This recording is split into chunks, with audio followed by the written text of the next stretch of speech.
There's 50 new faces in our program.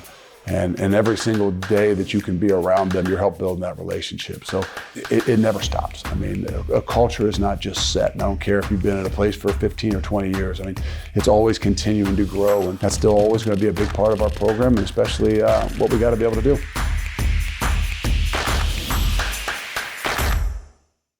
All right, Badger fans, we are back for our next, maybe final iteration of talking about building the roster. Coach, excited for a lot of the work that's been done. We've brought in over 30 guys, I think maybe 33, 34 guys in to mesh with our current guys. It's been guys who've come from P4 schools, a handful or so that have come from other levels. Like those are some of the things we talked about, getting guys that have experience at this level, but also guys who are ready to step up. Like talk a little bit about the philosophy there. You're looking for a lot of those guys that are climbing, and some of those guys that are maybe in, so to speak, lower levels or in a league that maybe, isn't the Big Ten or the SEC, and their idea of what it is that they want and know what it's going to take to get there, and playing against the very best is something that we want the guys that want to be able to do that, know what the challenges looks like. And so regardless of where they're coming from, you want looking for those guys that have a little bit of an edge, a little bit of a chip. And a lot of those happen to be guys that are in some version of a smaller level or even a division that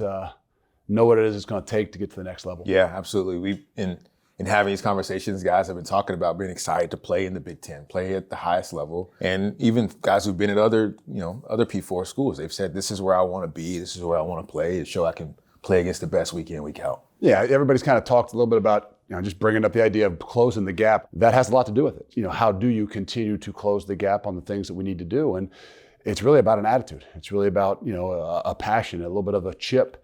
And in the short amount of time, you're trying to find those guys, trying to dig deep to figure out who has something like that inside that, doesn't always show up on the film or even in person, but it's deep down inside. And so that's one of those things that we're going to pull out. You've talked a lot about the mountain to climb, and we've got a lot of guys who are excited about coming and climbing that mountain with us and fighting the fight. Let's start to talk a little bit about some of these guys.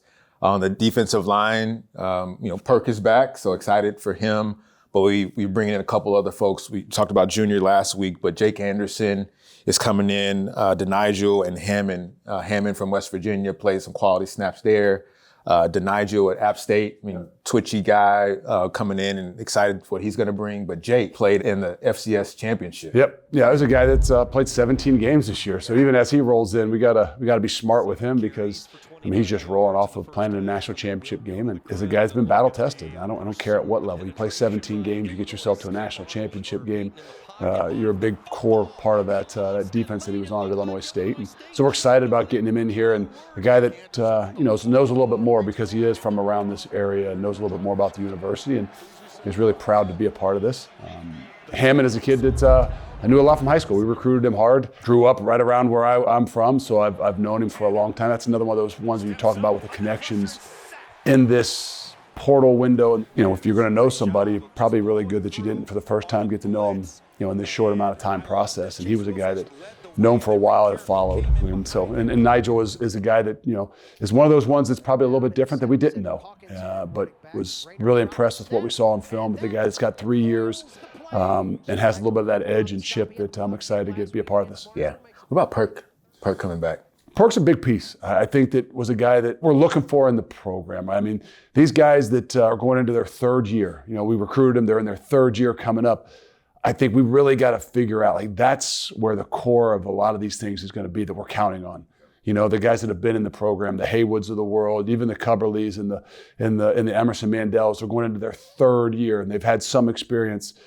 Perk is what we're talking about, of those guys that transferred in last year but are going into their second year. Those guys are a big part of saying, okay, now, if they can take some of the jumps that we saw the guys from the year before take from year 1 to year 2, and the culture of things, the level of play, what it takes to win in the Big Ten, we're expecting a lot of things from him as far as what he did last year and what he will continue to do moving into the fall here. Yeah, excited about the front. Feel really good about where we are there. Moving to the outside backers, we've talked about having Justice coming in from Florida and Arkansas, and Cheeks and Clayton and that crew, but added a couple more.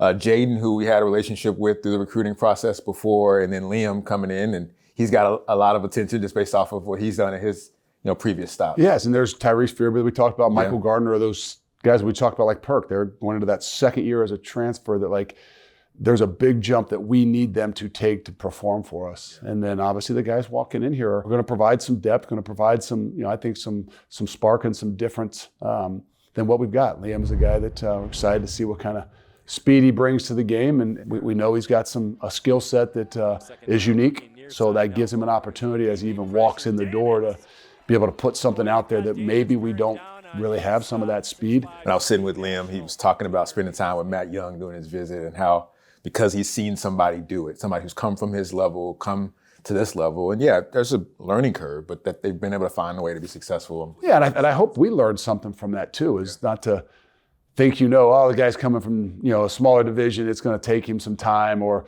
we'll just see they can just play a role or back up. And, when put in the opportunity like Matt, he took full advantage of it. And hopefully the same thing happens for Liam. And Lofton is a guy we recruited hard out of high school. It's 1 year removed, obviously a little bit more mature, but is one of those guys you'll see what that second year they can do and what they can provide as far as there's some depth and there's some competition there that it's going to be interesting to see. Yeah. Also excited on the back end. We talked a lot about some of our young guys last time. We brought in a guy from Missouri he started the last 2 years, every game for Missouri, Marvin Burks. We talk about having some experience there. I mean, he's somebody that we're really excited about. No, I think that's one of those big pieces for us. I think Marvin was as key for what we're trying to do as anything. Trying to couple with some of those guys with some experience, Matt Young in the back end. I really believe we got some, maybe a 1-2 punch right there that can really feed off of each other. But his experience, what he's done, he's one of those guys I would say, yeah, he is a proven starter, has done it at the SEC level. And I'm excited to get him in the mix with our guys and, even to be a leader in what we're doing. Yeah, started over 1,200 snaps. He's fast, physical, smart, excited for what he's going to do. Let's talk about the offense. We brought in a lot of different skill folks. Deuce Adams going to come from Louisville, had a couple starts there, so excited about what he's going to be able to add to the room. We got a few receivers. We got Malachi Coleman, who came from Minnesota, started at Nebraska as a freshman. I think he started a number of games there. I mean, what do we see there? There's a lot of potential there. I'm excited just to get him into the mix with our guys and be a part of that culture. But he's a guy that had probably his best year as a true freshman. Redshirt, I think, is his second year. Then, spent last year at Minnesota that, maybe didn't have the success that he wanted. But, it's another one of those guys that they're not young. They're not freshmen. They're not even sophomores anymore. He's going to his fourth year of college. And you really believe that the connection between him and Coach Reed, what it is that they did in the short amount of time, that'll give him a chance to say, hey, this is a fresh new start to a guy that has maturity and has seen a lot of different things. And I think we can use him in a lot of different ways. It's going to be exciting to get him out there. Yeah, tall, long, contested catches, has some speed, a lot to offer there. Another one to talk about would be JD coming in from Southeast Louisiana, another guy who's started a lot of games, a lot of production, almost 900 yards this last year, 11 touchdowns. Dude has done it at the level, a little bit lower, but he's ready for the jump. This is what you're really looking for us. And it's the guys like that. It's guys that when you meet him, when you talk to him, you can tell there's something deep inside. There's a passion for this game. There's a little bit of a chip on the shoulder. There's a little bit of an edge, and he's proven it. He's done it. Even if you say, well, that's a little bit of a small. There's athletes in those leagues, and he's proven it and done it in that realm. And now you throw a guy like that into a new realm and world where, there's a lot of things that are bigger and even more competitive. And he's one of those guys. I just feel like he's going to continue to grow, even though he's going into his last year of college. I think the growth from some of these guys when they're thrown into that big pond and that competitive nature that's around them, there's still a lot more that they've got inside them. Yeah. A couple more. Zion, who we brought in from Oklahoma, speedster, can do a little bit of everything. Excited for him to get his opportunity.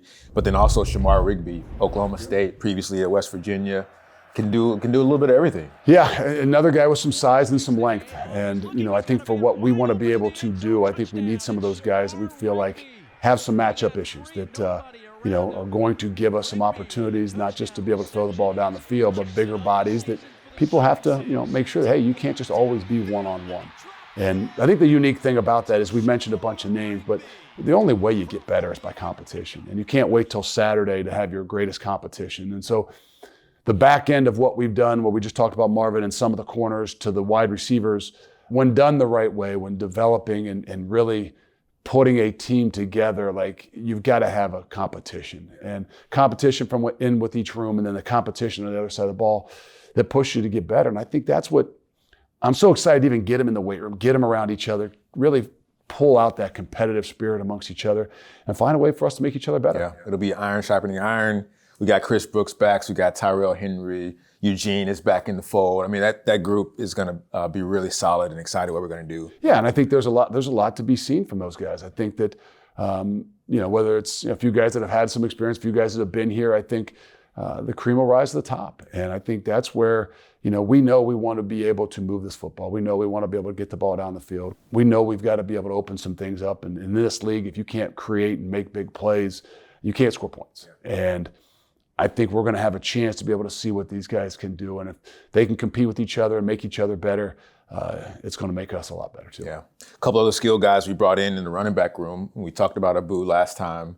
Darion is going to be back, excited for him. But we started talking about having depth in the room and different types of guys. So you got Brian Jackson from USC, big body, 6 foot, 235, physical. And then we got Nate Palmer from TCU. Bring two different things to the table. Yeah, I think that's what you want to be able to do. You can't have the same guys always. We know we've got to have some physical size and some guys that can pound the football and run it downhill and and stay healthy, because that's a big part of this game. Especially in the league that we play in. But it's nice to have Brian with some guys that maybe have a little bit of a different gear, that can be a change-up guy as they continue to grow, because he's still young as well. But nonetheless, all of them can run the football, all of them can protect the football, but they all are a little bit different in their own ways. Brian was one of those guys that Grimes had a relationship with from our time at Baylor. I remember sitting with the family and thinking, I know you from somewhere, and then we started putting the pieces together. And there was a recruitment there, and Nate is somebody that Everett knew before in the recruiting process. And so it just shows relationships still matter. There's a lot of blind faith that has to be involved, and if you had some relationship prior to that, that's the strongest thing out there. Everybody says it's all about money and some of the contract stuff, and don't get me wrong, we all know that that's a piece of the world we're living in, but there's still this relationship piece, there's still this trust piece that gives you that opportunity to bring the right guys in, and I think that's where even the changes that we've had in the coaching staff has given us an opportunity to be able to execute over the last few weeks. Yeah, absolutely. Well, Badger Nation, you're going to be excited about the running backs as well. They know the history here, and they're excited to carry on the legacy all throughout that room. We talked about 4 of our offensive linemen already. We brought in another, Styles, who's coming from Augustana, all-conference player there, gives us some depth. Still young. I mean, he's only in his 3rd year of college. And so a guy that's played at this level, has some maturity, has some toughness behind him, will be a guy that will be able to compete, and we'll figure out what some of those guys. You can't sell those guys that have been in maybe, so to speak, a smaller level short, as we've seen with what Matt Young's done. And they can play at this level when sometimes just put and given the opportunity. Given the opportunity to do so. To wrap it up there, specialists, having Gavin on board. He's got some experience, senior, to be our kicker. Sean West back. He's got a number of years left. We brought in James Rowe from Toledo, who got all types of accolades as a long snapper to kind of round out that group. Yeah, it's obviously sometimes it gets forgotten with all the other names, but it's the 3rd of the game, and it's really, really important. And to have Gavin back, that was, we had to make a decision last year on who to redshirt, and I think it was in Gavin's maybe best interest to redshirt, just the nature of what it was, and we didn't need 2 guys to do field goals and kickoff. So he'll be a solid piece for us, and he gets any bit better. I mean, he's got a big leg, and Sean obviously proved a lot to us last year, a lot of ability. We'll be able to build off of what he's done. Then we had to obviously have some depth at the long snapper and create some competition with James, and so that group will be the core nucleus of a solid group that'll compete and be a big part of what it is we got to do. Yeah, maybe a couple more there. We brought in Chanel from in the state, who's going to be proud. So excited for him, and I'm sure we may have a couple others to round it out. Again, that's where that crew in particular, that those guys get better as they kind of hone their skills, and when they get to college and start doing one thing, and they'll be led really well by Gavin. He does a great job with that entire group. Yeah. Bringing in over 50 new faces to the team. We're not completely done with everything. It's starting to wrap things up and starting to get ready for what's next. So I know coaches have been across the state, across the region. Talk a little bit about what our focus is now as we start to transition from these last 6 weeks to there's still phase. 2 weeks. There was kind of that 2-week period after most of the portal stuff slowed down. So it was really important to be around these guys as they first got here, and then get on the road, obviously, and recruit the juniors too, because that's one of those pieces that, you can't put on a back burner. It maybe is a slower with some of that, the time of the year, the things that are going on with all the stuff that's going on in the portal. But they're out there, they're recruiting the high school kids, they're building those relationships, getting them here for some junior day stuff until it goes dead in February. And then we get to go back to coaching football, which we really love. Yeah. So fans, you'll see our coaches all over the state, all over the region, really trying to focus in on different pockets where we know we've got to be really strong. And I think that the staff has been doing a really good job of staying connected there. In the time that we have left, I mean, I know folks are always wondering, like, what's Coach Fickell doing when he's not in this? I know this is a lot of the world, but I know family is important to you, and your guys, your boys are doing things, your daughter's busy. Like, what's going on in the Fickell world? There's a lot to be done. Like, try to be on the road a little bit recruiting as much as, is necessary, meaning like it's hard to go far away just for the sheer fact of, hey, well, let's do our best job within our 300-mile radius inside the state. So able to get to some basketball games around here, be able to get to some kids stuff, some wrestling tournaments on the weekend, actually get to, coach your own kids up a little bit and do some of that. And, all while having the opportunity to be around these guys. There's 50 new faces in our program. And every single day that you can be around them, you're helping build that relationship. So to be in the weight room, to be around those guys, to spend some time with them, it never stops. I mean, a culture is not just set. And I don't care if you've been at a place for 15 or 20 years. I mean, it's always continuing to grow, and relationships are continuing to grow. And that's still always going to be a big part of our program, and especially what we got to be able to do. Badger fans, hopefully you've enjoyed getting to know a little bit about the behind the scenes and some of the things that we see in some of the guys that are coming in. We're really excited about them, and excited for you all to get to see them here spring, but even more so to get after it in the fall. Yep. Thanks. Appreciate it, Coach. Thanks, man. Appreciate it.